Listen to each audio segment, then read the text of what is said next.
Here is a new two-player game called Gems.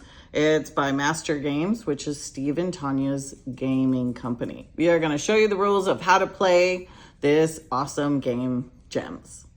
All right, let's start with the parts that come in the game. There is a deck of cards that are the gem cards. This is what you're going to be purchasing. There's going to be the board that the gem cards are going to go on, and then each player is going to have their own set of cards. This is going to keep track of the cards that they purchased, as well as the resources that they have available. It also comes with 3 dice. 2 are the same color, and 1 is a different color. And each player is going to get a set of 8 chips, which you'll use to keep track of what you've earned. Okay, so you're going to see over here, we have 1 through 6. These are your mine cards. So you're going to see how they have like a little mine. And this is where your regular deck of cards gets placed. So you just place 1 on each of the 6, like Steve is so lovely in doing. And we'll explain those cards in a moment. Also on my end, I'm going to show my cards, 3, 4, 5, 6 on one row, and 8, 9, 10, 11. You're going to notice there's no 2, there's no 7, and there's no 12. Okay, over here, we are going to keep track of our things that we are using. So we always start with 1 emerald, 1 sapphire, and a +1, -1. You're also going to see rubies, amethyst, and gold, and a reroll. Once you've got the board set up and you're ready to play, what you're going to do is you're going to roll the die at the beginning of your turn. There's the anchor die, and you've got the 2 other choice dice. And when you roll them, essentially what you're going to do is you're going to take one of your choice dice, marry it up with the anchor die, and this one's going to be by itself. The 2 dice that you married together, that total is going to match your board, and those are going to be the resources that you're going to have available on your board. And the other die is going to be available for the gem board, and that will give you availability to the card that's on the gem board. You'll notice that there is no 6, so if I were to roll a 6 at the beginning of the game, we don't have anything available here, so you wouldn't actually gain anything. But since I rolled a 5, I would actually, if I claim this, claim a green emerald. All right, let's talk about the gem board. I rolled a 5, and that gives me access to this specific card here, and this is a great example. Essentially, up on the top, you're going to see what it costs to purchase the card. It can be all the various colors for the emerald, sapphire, amethyst, or ruby, and there's one other symbol on there which sort of looks like it's a rainbow, and that means you can use any gem to purchase this particular card. So this card, if I wanted to purchase it, would cost me a red and 1 of any other. As you don't start the board with a ruby, I would not necessarily be able to purchase this card right away. If I had rolled a 4, then what I could have done is I could have got my ruby claimed from my board, and then I could have spent it over here. Because the important thing is you can do things in any order. I can purchase something, put it on the board, and then claim it, or I can claim off the board to use to purchase something from the gem board. Now, as I was not able to purchase this, there is something else you can actually do with the card on the board, and that is, you'll notice that there are some lines on the edges. So if you don't purchase the card, you can claim the card's resources that are on the edges of the board. So if I were to claim this, I would claim 1 gold and 1 amethyst, and this card would be discarded instead of being added to my board. Now, if I did have this on the board, if I did purchase this, I could take this card and I could put it anywhere on my board. So once he takes that resource card and puts it over there, we do not refill this until there are 3 empty mine slots. Once there are 3 empty mine slots, we replace them with the deck in order. So if I was missing 2, 3, and 5, I would start with 2, 3, and 5. And that's how you refill the board. You can take 2 actions during your turn. So when I roll the dice, I can claim something off the board here. I can claim something off of my board here. Or you've got your advantages over here. If nothing works, if you make a roll and you can't claim anything from it, you can either use one of your advantages to help change the dice to work for you, or if you don't have any advantages or nothing that works, you can claim an advantage so that you can use it in a later turn. All right, we're rolling for the second turn here. So I could take my 3 and go up here to look for this one, because this is going to give me a lot of good stuff right here. And then if I look at these combined, it gives me an 11. Now I could use, instead I could use an 8 and a 6 if I want.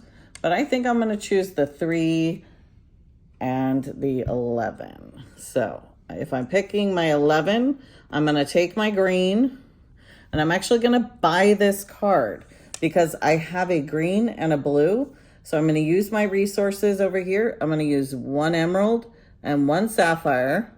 And that means I get this card, and I also gain a purple when I get the card.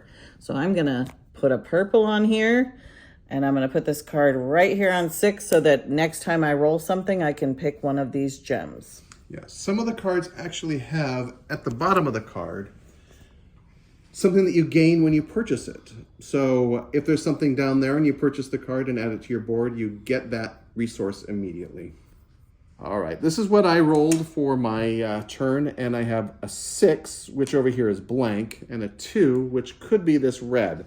Now you'll notice I don't have any rubies, but there's 2 ways to gain a rubies or any of your gems when you don't actually have one. The first way is gold is a universal gem. You cannot use other gems to make gold, but you can use gold as any gem. So right here, I can use my gold, call it my red that I would need for the ruby, and buy this card.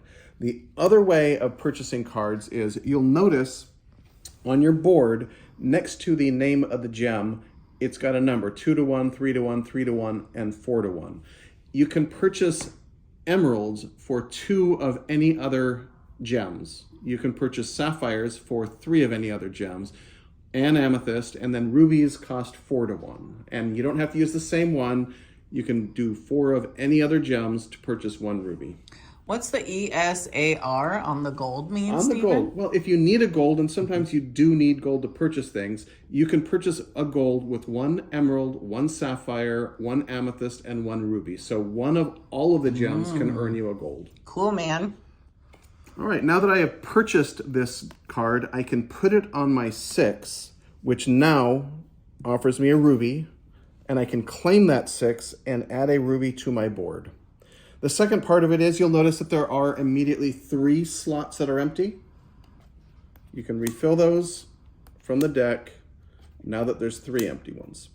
One thing he forgot to mention is he also gained an emerald on the bottom of his card. Don't forget your gains. You're welcome. Okay, when I rolled a 6, a 2, and a 4, and I decided that I'm going to use this as an 8, which there's nothing here right now. But I am going to buy this card with my 4 because I have an emerald and a amethyst. So here I go. I'm buying the emerald and the amethyst. I'm going to buy this card. I can put it directly on the 8 since that's what I rolled. And now I can take an emerald and a sapphire. Emerald, sapphire, and my turn is up. You're going to see that my roll kind of sucked. I rolled all 3s, which doesn't give me many options. Except I also have an advantage here that I started with, the +1, -1, and I really like this card here. It can give me a gold if I roll it, or it can give me 2 premium resources. It's probably one of the best cards in the deck. So what I'd rather do is change this to a 2 using my +1, -1, and then I want to purchase this for 1 ruby, 1 amethyst, and 1 sapphire. And while it would be nice to put this here and claim it, I put something here before already, so I'm going to go ahead and put this on my 8, and that will then allow me to claim my ruby back. All right, here we are mid-game. Again, these 3 have just been emptied, so we're going to refill those. And you probably noticed that there's another section of the book card that we haven't really talked about, and we haven't really talked about how to win the game or when the game ends. The game is going to end when there's no more cards in the deck, so it automatically sort of ends at that point. And what we're going to do is we're going to be looking for victory points. Now, on the far other side of the card, you're going to notice that there's some colors and then a V and a number. The colors are what you can sell it for, and then the V is for how many victory points that card is worth. Now, you're getting victory points in 2 ways. every card on your board at the end of the game is going to be worth 1 point. And then you're going to count however many cards you sold for victory points as well at the end of the game. All right, now I rolled 2 5s and a 1 here, and I have on my 10 4 victory point card that I could actually sell. On 1, I've got an empty mine. So this 1 isn't going to do me any good. I'm just going to take my +1 -1. I do have a reroll, but it's not worth it. But this one, I'm going to go ahead and sell this for victory points. So for 1 gold, 1 sapphire, and 1 ruby, 1 gold, 1 sapphire, and 1 ruby, I now sell this card. It gets set to the side. This is now blank again, but at least I got my 4 victory points for the end of the game. One other thing, if I had stacked cards on top of each other, like this, if I sold this then for victory points, the card beneath it then would become available. But if you stack cards on top of each other, you don't get both of them. You only get the one that's on top if you roll it. Here's what I rolled: a 6, a 1, a 2. I'm going to take this as a 3. And I like this 6 card because it only costs 2 green, and I also gain a blue with it as well. So I'm going to buy this card for 2 emeralds. 1, 2. Goodbye. I'm going to take this card. I'm going to gain my blue from this. I'm going to put it on 3, and I'm going to immediately sell it because I haven't done my second action yet. I'm going to sell it for victory points, a amethyst and a sapphire to get my 3 points. And I put it over here. Okay, I rolled this. I'm gonna, for my 6, I'm gonna take the 2 reds. And then over here, my 2 and my 3 make a 5. This symbol we haven't talked about yet. This means I get 1 purple and 1 of any of these. So if you look at this card over here, all I get is 1 of any color, but not 1 of each, just so you know. Also, it does not count for gold. You can only get a gem. These guys. Purple and green. Now, we're nearing the end of the game. There's only a couple cards here left. You can see that I have sold off 3 of my cards of victory points, leaving me some blank spots on the board. And we have 3 empty spots here and only 2 cards left, and that's how your game should end. We have 2 cards to fill into 3 slots. So you fill in 1 and 2, and there's no more cards here. What's going to happen now is there's going to be 5 turns.